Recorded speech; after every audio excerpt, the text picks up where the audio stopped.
Olá, meus queridos irmãos e irmãs, graça e paz da parte do nosso Senhor e Salvador Jesus. Estamos chegando com mais uma oração da noite, ao final de mais um dia, iniciando mais uma semana. Nós estamos estudando o Sermão do Monte a respeito do reino do céu, suas exigências e privilégios. E hoje eu quero estudar a última parte do capítulo 5, versículos 43 até o versículo 48. Para constar, quero registrar a leitura apenas dos versículos 43 e 44, que dizem assim: Ouvistes que foi dito, amarás o teu próximo e odiarás o teu inimigo. Eu, porém, vos digo, amai os vossos inimigos e orai pelos que vos perseguem. Meus queridos irmãos, seguindo então com as nossas devocionais, essa é a sexta e última antítese aqui deste final do capítulo 5. A sexta ilustração de Jesus, que segue contrastando a justiça dos escribas e fariseus com a verdadeira justiça de Deus. Aqui, nesta última parte, novamente, Jesus mostra que a tradição rabínica tinha torcido a santa lei de Deus para servir os propósitos egoístas e legalistas dos religiosos. De fato, o mandamento ame a seu próximo é encontrado em Levíticos capítulo 19, versículo 18, que exige: amarás o teu próximo como a ti mesmo. E é muitas vezes repetido no Novo Testamento. Por exemplo, Mateus 19, Mateus 22, Marcos 12, Lucas 10, Romanos 13, Gálatas 5 e Tiago capítulo 2. O amor pelos outros, mostrado através de uma sincera preocupação e um cuidado real pelo outro, sempre foi o padrão de Deus para as relações humanas. Entretanto, em nenhum lugar do Antigo Testamento é encontrado esse acréscimo que os escribas e fariseus faziam: odiarás a teu inimigo. Na realidade, essa expressão não aparece em nenhum lugar no Velho Testamento. E além disso, eles também propositalmente omitiam o complemento desse mandamento. Porque lá em Levítico 19 está escrito: amarás o teu próximo como a ti mesmo.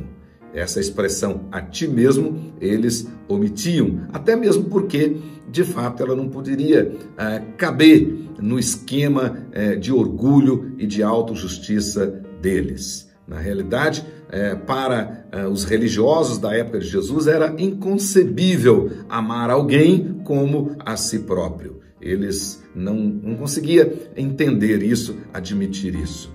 Mas esse sempre foi o padrão de Deus em toda a Bíblia, especialmente no Velho Testamento. Por exemplo, Provérbios, nós podemos ler o seguinte: aquele que se alegra com a calamidade do outro não ficará impune. Capítulo 15, verso 5. Não diga, assim eu vou fazer com ele como ele fez para mim. Provérbios capítulo 24, 29. E lá também nós encontramos o seguinte: se o teu inimigo tiver fome, dá-lhe de comer. Se tiver sede, dá-lhe água para beber. Capítulo 25, versículo 21. Em todo o Antigo Testamento, o padrão de Deus para o seu povo sempre foi tratar os inimigos como os amigos e familiares.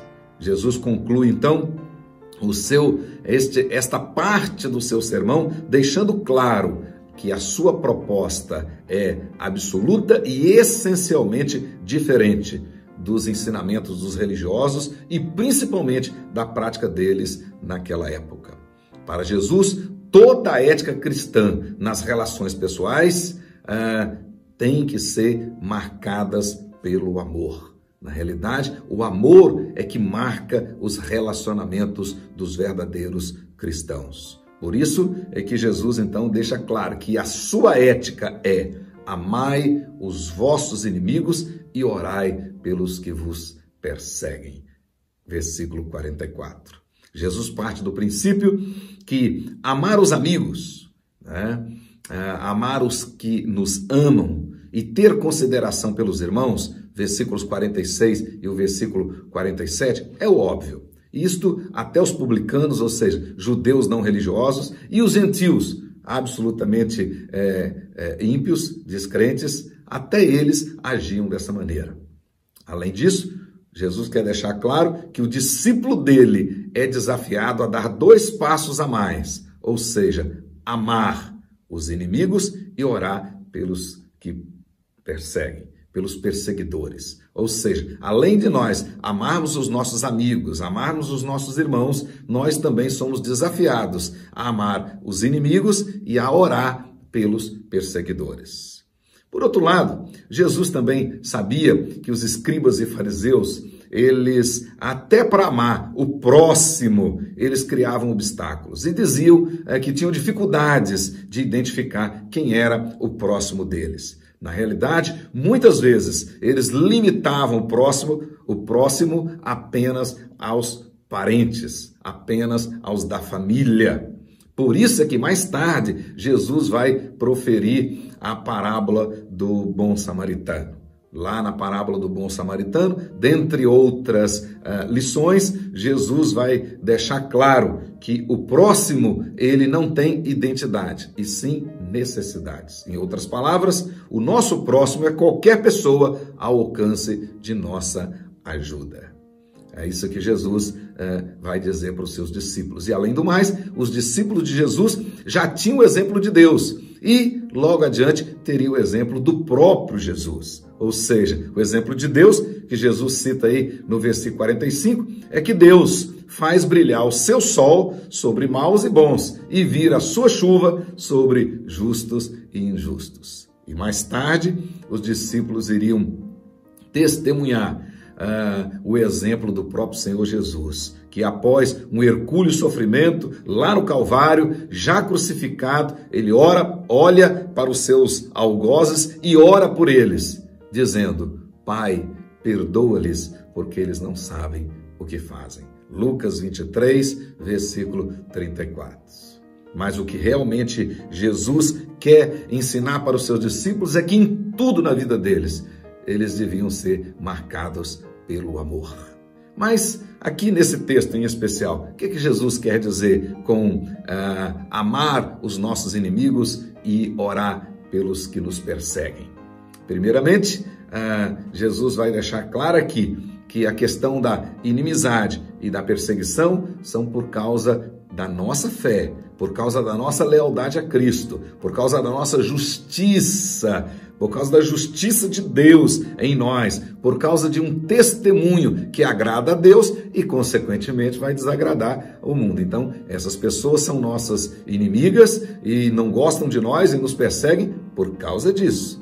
É o que ele já tinha explicado lá nos versículos 10, 11 e 12. Nesse caso, nós devemos, então, amar os nossos inimigos e orar pelos que nos perseguem, imitando desta forma os profetas que viveram antes de nós e imitando o próprio Senhor Jesus. Na realidade, a palavra que Jesus vai usar aqui é ágape. Esse substantivo, ele significa amor, mas traz o sentido de benevolência, traz o sentido de boa vontade. Ou seja, nós de fato queremos amar, queremos o bem das outras pessoas, inclusive daqueles que nos fazem mal e daqueles que nos perseguem. E isto, de fato, não é sentimento. Isto é diferente dos outros tipos de amor, conforme as palavras gregas. Aqui tem relação com a ação do Espírito Santo em nós e esta vontade nossa, essa determinação de realmente amar quem nos persegue e orar por eles. Não odiar os nossos inimigos. Pelo contrário, pedir ao Senhor que tenha misericórdia deles. Então é exatamente isso que Jesus está nos ensinando. Ele, na realidade, não está dizendo aqui que nós vamos amar os nossos inimigos da mesma maneira que nós amamos nossos filhos ou a nossa esposa, enfim. Aqui é uma ação espiritual, é um amor que nasce da ação do Espírito Santo na nossa vida. Portanto, na realidade, é assim que tem que viver o cristão. Nós não podemos ser guiados, movidos em nossas relações pelos ressentimentos, pelo ódio, pelo rancor ou pelo desejo de vingança. Pelo contrário, pelo amor, o amor do Espírito Santo no nosso coração. Este verdadeiro amor. A força do cristianismo está na prática do cristão. E a prática do cristão é marcada pelo verdadeiro amor. É assim que Jesus disse em João 13, versículos 34 a 35. Novo mandamento vos dou, que amei-vos uns aos outros, assim como eu vos amei. Nisto conhecerão todos que sois meus discípulos, se tiverdes amor uns pelos outros. É assim que nós devemos agir e que Deus te abençoe e abençoe a sua família. E nós vamos seguir firmes, agradando ao nosso Deus. Até o próximo encontro.